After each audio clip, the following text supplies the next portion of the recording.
Hey everybody, welcome back to Northernlion Plays the Binding of Isaac Afterbirth Plus. I don't know why I said it with a bad southern drawl, but here we are. 3 wins in a row. And, whoa. QPSHPF2V. Dunce Cap is not necessarily bad.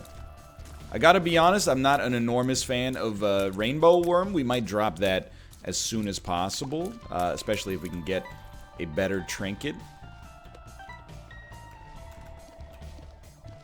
Dunce Cap is just, it's interesting. I don't think anybody could deny that. And with the right kind of synergies, I think it's very good. I will say, recently, you know, you might be saying, NL, what happened? I thought Dunce Cap made the list of items like a year ago that you no longer want to take. Well, I would say that that's true. However,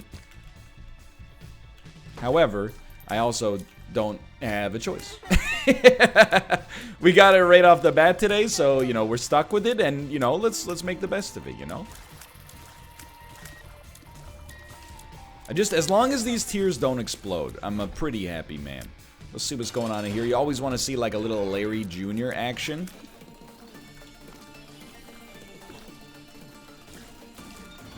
Didn't get Larry Jr., but did get a hefty tiers upgrade. This is pretty good. And you know what? Everything's pretty good right now. Thank you for asking. It is a Thursday. Dan and I are recording the new episode of our podcast pretty soon. Lots of stuff to talk about. So let's start with the positives, you know. First off, thank you. And I'm going to dump this trinket now because I actually feel pretty strong. Thank you if you watch Check the Wire or listen to it. A lot of people have been asking, you know, hey, don't get discouraged if the numbers aren't great. I'm an audio-only listener. Honestly, I'm thrilled if you're an audio-only listener. If you're asking where would I rather you listen to it, I say the same thing I say when people are like, what is the best place for me to watch VODs for you? The answer is, wherever you want to watch VODs, wherever you want to consume the content, that's where I want you to consume the content. Anything that keeps you watching is worth more than, you know, what are essentially very minor differences. I will take this, but it's a little spooky to go down so low on the speed front. But, yeah, don't sweat it. I encourage you, if you're an audio-only listener, you want to listen before you go to bed, go check it out at checkthewire.com. If you want to watch on our channel and see our smiling faces, then by all means do that as well. Response to the first episode, very positive. I've got no complaints. The only thing I will say is I was very surprised how many people were like, I wonder when they'll run out of stuff to talk about. Do you know who you're dealing with here? Dan keeps up a running dialogue while he plays Escape from Tarkov, aka Walk Around in the Russian Woods Simulator. And then, you know, yours truly, this is my 4,100th Isaac episode. Might as well, right? I do not think that that's going to be a concern. If it is a concern, it's not going to be a concern for a long time. But anyway, I'm warming up. Consider this Isaac episode my conversational warm-up for Check the Wire. Which is, after being preceded by 4 seconds of dead silence, is maybe not the best sign, but I'm not going to let that get me down. It's been a good week, honestly. I got very few complaints. Gym's been going well. Videos have been fun to record.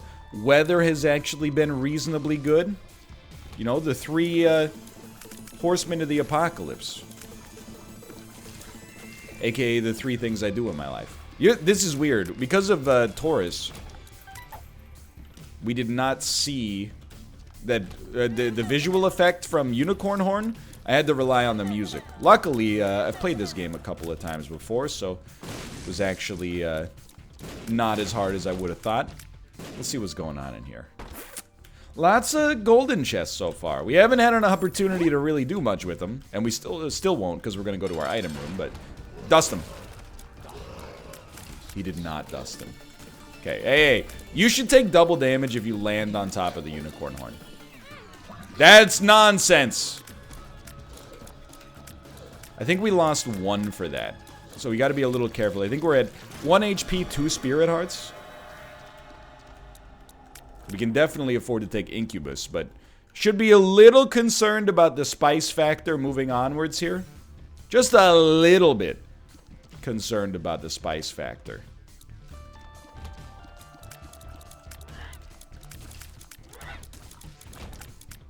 Not extraordinarily. You know, this is not a Vindaloo situation. It's more of a, let's call it a chicken madras, you know? Is it spicy? Not really. Is it delicious? Oh yes, very much so. That's where I'm at, peak deliciousness. Well, if I had known that this was coming, I probably would have taken maybe the shop instead. But it is what it is, you know. If I'm salty about anything, it's our low speed right now. But I actually think that, like, Taurus having low speed, that hurts. Taurus having low speed actually makes sense to me. The fact, you know, I always talk about how I think some items in this game are balanced really badly, or in a way that's extremely antagonistic to the player, like Kidney Stone, for example, is like 2 steps backwards, 1 step forward. I really think that, oh my god, I really think that Taurus actually makes sense. It's like, hey, when you get to 2 speed, you get invincibility, but this is going to set you back. This is going to make it take longer to get to 2 speed. Now, you know, as always, I'm not some kind of, like, independent arbiter of what's good and what's just in game design. These are just my opinions from having played so much of the game myself. So you may well disagree with me, and Ian Bogost may well disagree with me, and Jonathan Blow may well disagree with me, but these are just... Hey, for all I know, John Carmack might agree with me, right? I'm just giving you my 2 cents. So we're in an okay spot. Like, the run offensively is pretty nice right now. I was just going to say, something along those lines is pretty helpful. And now if we get another deal with the devil, we can definitely take it. But really, like, the number one thing that we could use right now is speed. Like, for just dodging purposes, Taurus is like a nice little fringe benefit. But yeah, I would very much like a little speed upgrade. That's okay, we got time. I'm stoked. It is almost March. March, and I've probably like stopped talking about what day of the week and what time of the year it is. I have philosophies about this stuff, right? There's one reason I dislike March, and that's well, there's 2 reasons actually. So allow me to be a curmudgeon slightly. I've made my statement on St. Patrick's Day many times in the past. You're aware of the fact, in all likelihood, I am not an enormous fan of St. Patrick's Day. Not because of any, like, you know, anti-Irish sentiment, but because of the fact that if you go out in public on that day, there is like a extreme weather advisory warning, 95% chance of vomit in your general direction.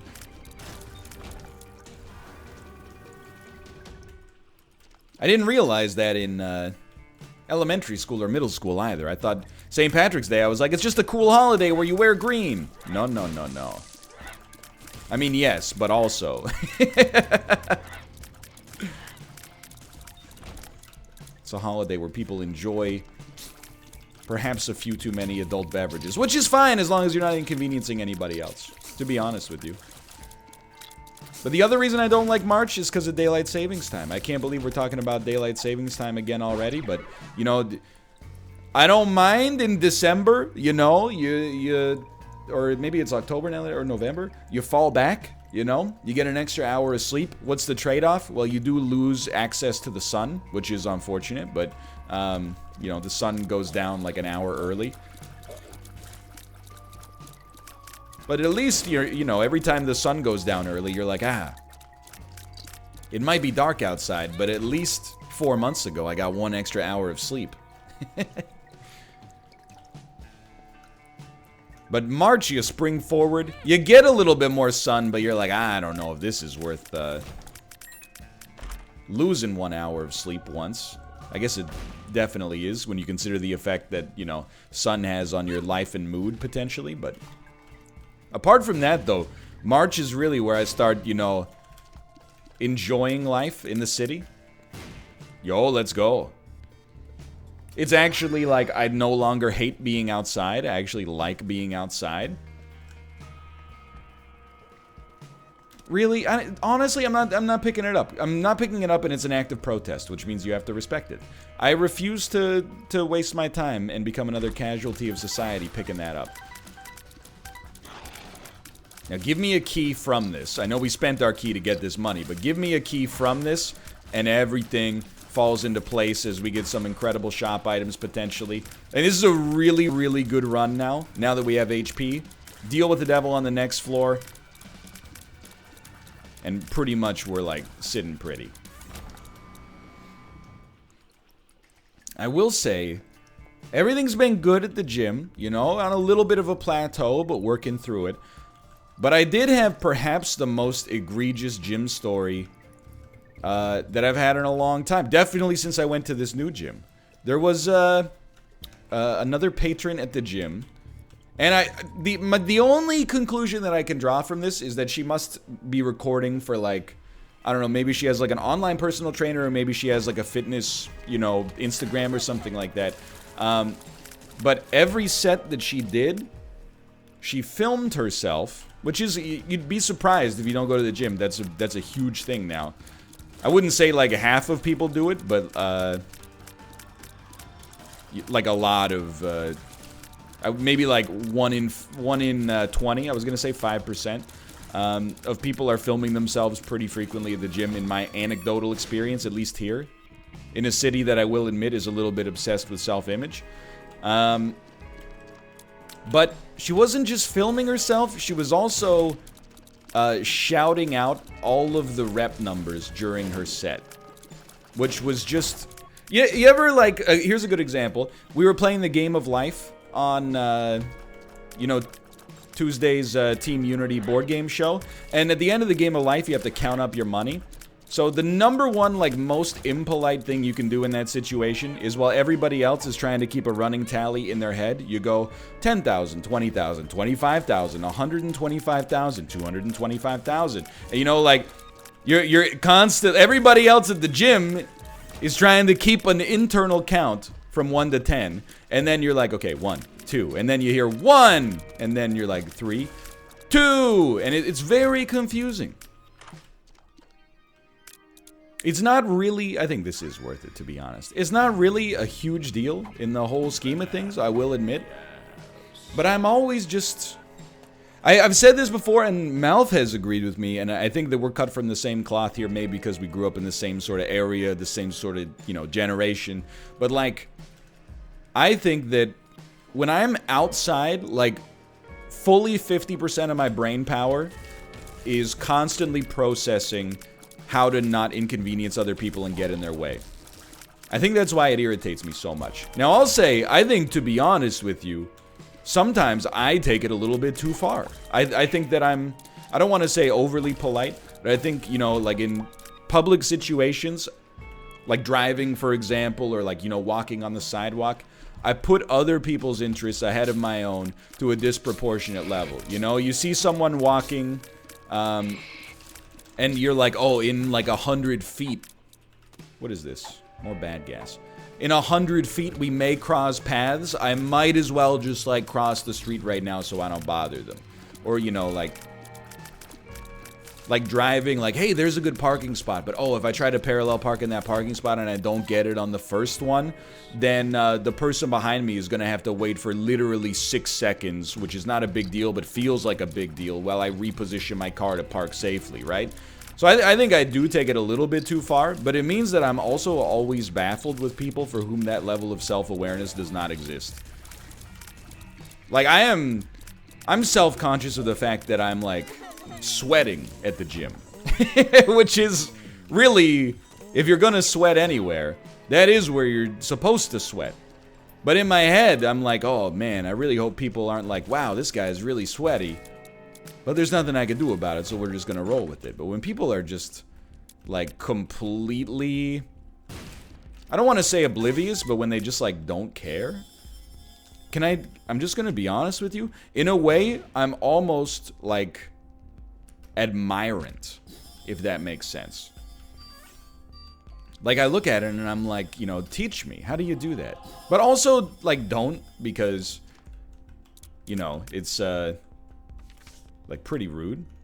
I don't think you should always put other people's interests above your own, obviously. However, you know, I did get a reply, and you're probably listening to this, and I apologize because it's going to make it seem like I, you know, am, I don't want to say outing you, but you get what I mean here. But they were like, well, if it helps motivate her, then what's the problem? And I'm like, well, the problem is that, you know, even if it is motivating her, it's also inconveniencing like a dozen people around her. I don't think that most people agree with that, but I will say, I don't think this is a new thing either, at all. But I think there's people who, their number one value in life is like civility above all. So if like, even if someone's being impolite, maybe that impoliteness is actually in its own way better than being polite, and I refuse to stand for it. Like anytime you get cut off in traffic, are you the person that's like, maybe his wife is going into labor? Maybe he just got a call that there's an emergency. We don't know the situation that anybody else is in. If you're like that, honestly, you might consider yourself the bigger person. As compared to somebody who's like, what is this idiot doing? Oh my god, what are you doing? Look at this dude, you know? I don't consider you the bigger person. I think it's... it's a weird sentence to say, but I'm like, being nice in all circumstances is extremely easy. Literally, as the boot steps on your neck, all you gotta do is be like, oh, where'd you get these shoes? These are nice. The real difficulty is in recognizing, hey, this person deserves a little sympathy in this situation, or hey, this person is being really selfish, you know? That's my 2 cents on the subject as well. I'm sure there are some people out there who will take issue with that statement. My personal opinion is not that the world actually like needs more niceness, you know, and in a day-to-day interpersonal level. I take it from, you know, a Canadian. I think for the most part, Canadians are polite outwardly to one another. There are notable exceptions, I will admit. But for the most part, I believe that to be the case. And we still got problems. I know your problems are not solved by the fact that we say, like, please and thank you. You know what I mean? Instead, I honestly think that people being, and this myself included, people being passive and polite sometimes allows bad actors to get away with things. You know? If you don't give the middle finger to the guy who cuts you off in traffic while he's talking on his cell phone, he might not realize that he's done anything wrong. Or even worse, this is what gets me, he's one of those guys, or, you know, one of those people, let's be fair, that thinks that there's virtue in being selfish. Like, you know, one of those people who's like, well, if I don't do it, someone's gonna do it to me, so... And that's the worst. I don't allow that kind of cynicism to abide in my worldview. And by I don't allow it, what I mean is I complain about it here, rather than taking it up with the person who made the mistake in the first place. However, by talking about it here, maybe we're getting even more exposure, and I'm avoiding the chance of getting punched in the teeth, which is really like a win-win situation for me. Anyway, I have no reason to believe that, you know, this gym patron was anything but, you know, nice and, you know, civil in her own life. It's just kind of a weird thing to... It's like talking on the phone in the gym, right? You know, it's like... You're breaking other people's concentration. Like, what if you were in, like, an exam situation? I don't think we want it, actually. I'm happy with the flies, straight up. You know, what if you were taking, you know, your Calc 1 final, and then, you know, somebody in your class was like, oh, carry the 3, we gotta do a double integral on this one. Would you be saying, well, if it helps them get the... If it helps them get the right answer, then it's a price I'm willing to pay? No, you'd be like, hey, shut up, I'm trying to focus. Moreover, you might be saying, yeah, but that's an exam. You going to the gym is not as serious. Are you kidding me? Calculus is worth almost nothing. I should know, I took like 4 classes in calc, including in college. The gym is your health. All right, maybe a little too far. I'm not necessarily suggesting that your calc final is not worth as much as one random trip to the gym. I'm merely, you know, I suppose I'm just being I'm just begging the question, just to be kind of a piece of garbage. But anyway, hopefully it was funny. So this run is in a beautiful situation, of course. We still need speed. That much is obvious. But everything else is, you know, it's very much fallen into place. I'm willing to take this. To be honest, the speed up from this is nice. The tears up from this is the nicest.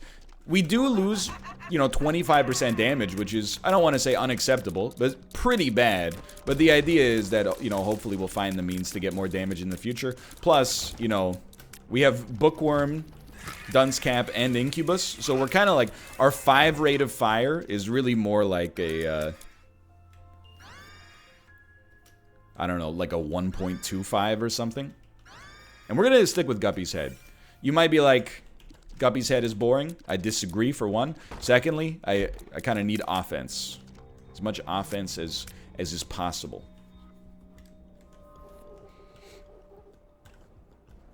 I am stunned. I'm not saying I'm not a selfish person in some situations, right? I will admit, sometimes when my wife and I are eating dinner, the thought does cross my mind. I wonder if she's gonna leave leftovers that I could eat for lunch tomorrow. I would never ask her, hey, can you stop eating? I mean, this is obviously just egregious. I would not recommend communicating to your spouse, or anyone in that fashion. For that matter, especially your spouse, though. Hey, stop eating that so I can have something for lunch tomorrow. That's too much. But, you know, I was driving back from the gym after this event, and it was on my brain that, I was like, man, that's, I'm not saying it's like selfish in like a terrible way, but like that lack of self-awareness is very interesting to me. And I mean that in a genuine sense. And while I was driving back, there was a car just stopped like in the middle of my lane, and it's only like a 1-lane road. And I sat there for like, you know, 10 seconds, and then I started like looking around. I was like, is there construction? Is there someone like laying in the street? There's no one laying in the street. This is like, not a major road, but like a road that gets some decent traffic, by the way. And, she was just totally stopped. So eventually I was like, well, I resent it, but I have to give you a honk. I gave her a little honk. She looked in the rearview mirror, gave me a little scowl, and then started driving. It was like, what are you doing? I don't understand. I would like to think that most people here are cut from the same cloth as me, I suppose. I'm not saying, again, I'm not saying I'm a perfect human. I'm not saying I haven't made mistakes while driving. I think anyone who says that is, well, either a perfect driver, or if they're not Lewis Hamilton, then they're probably lying to you. They're hitting you with like a no regrets sort of situation, right? But like, you know, if I have to like park at a business, for example, if there's no parking in front of the business, like all the parking spots are full, I will drive like, I don't know, 5 blocks if I have to, park, and then walk back. And then sometimes, like, I just see people, like, all the parking spots are full, and they just put on their 4-ways and, like, park on the street outside. And I'm like, you can just do that? You can just be like, well, the parking spots are full, dude, but I want bubble tea. What am I supposed to do? Did you not see? There's no spots. That means you can just overflow parking onto the street, right? I think it's done me a service and a disservice in life, to be honest.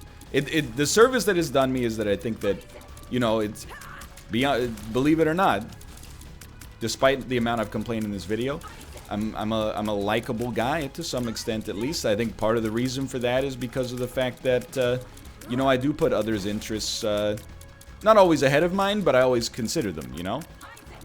Like, for example, if we're doing the NLSS and somebody's like, I'm not really feeling up to it today. I'm like, well, I'm not gonna... First off, I couldn't force you to begin with. But secondly, like, I wouldn't feel good about being like, no, you have to, we planned this. But on the other hand, it has done me a disservice because now, anytime I'm out in public, I'm like, look at this dude. I could use, I think my life would benefit from having a little bit more selfishness in it. You run the risk when you're not selfish of being taken advantage by selfish people. But I don't know, I don't think I would feel good about that. It's driving that gets me the most. The reps in the gym, whatever. I was like, dude, I got a great tweet coming out of this.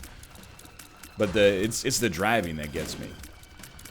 Like, you ever have this happen? You're driving on the, you know, the highway or the freeway. Your exit is the next exit. You're in the right lane because you know you're gonna, this is your exit. The dude behind you speeds up, gets into the left lane, passes you even though you're going over the speed limit, cuts ahead like 4 cars, and then gets in front of you in the same lane. Like, you're really, I'm always surprised when people are lane changing so close to where they're actually getting off the highway. Mostly because, if you know, in many situations, I think it's hard to tell how much time it saves you to pass, you know? If you got a long drive and you're driving the speed you want to drive, which is probably, you know, faster, then you're like, I don't know, dude, it could be saving me hours to go faster. But when you're already at the exit, you know, you get off the off-ramp, and then you get stuck at a traffic light, I'm like, you're less than 20 feet in front of me right now. You really, and I don't think people realize, like, when you're dipping in and out of traffic, you know, it's like a kink in the garden hose for the traffic behind you. Like, why are you changing lanes so close to, you're already in the lane you want to be in. I don't get it. I truly do not understand. And that's sincere. Are you a tinted rock? I can't tell. You are not. That, or, you know, some of the highways here are like 3 or 4 lanes. Someone is in the leftmost lane, and then, like, with less than 500 feet to go to the exit, they move from the leftmost lane into the far right lane. I'm like, man. If you're doing it safely, whatever. Honestly, I don't care. But when you're, like, having to cut people off to do it, I'm like, what a jerk. But I really do, and I hope this doesn't come across as cynical. Really, I think it's a very small proportion of the population that acts like this. But I do think there are people who revel in being a jerk. And honestly, I find it kind of pathetic, kind of sad. Like, I remember I was on the Vancouver subreddit, and we have, like, carpool lanes. Basically, if you have a single passenger vehicle, like just the driver, you're not supposed to use these lanes. These lanes are for carpoolers and, you know, people with passengers and buses as well. And then some dude was like, he was going off in the comments. Oh, that's so good, thank you. Like, he was, and this is, I'll admit, you might be like, why are you reading this stuff if it just makes you mad? This made me feel the good kind of mad. The kind of mad that was like, look at this idiot. Look at this dude. Hold on. He was like, look, why shouldn't I use the HOV, which is the carpool lane? Why shouldn't I use the carpool lane? I pay $30,000 a year in tax. And you're gonna tell me I'm not allowed to use the road that my taxes pay for? I was like, dude. First off, as soon as anybody mentions the specific amount of tax that you've paid in a calendar year as giving you privileges that it apparently should not give the rest of the population, you've really created a public relations nightmare for yourself, so thank you for giving me the moral high ground no matter what. But on top of that, I was like, dude, you should look at the tax rate in Canada.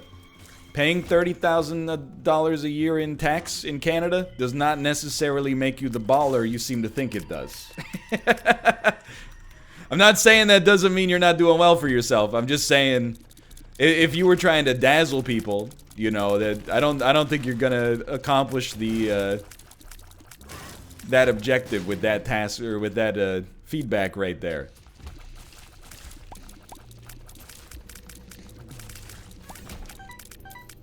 Just my 2 cents.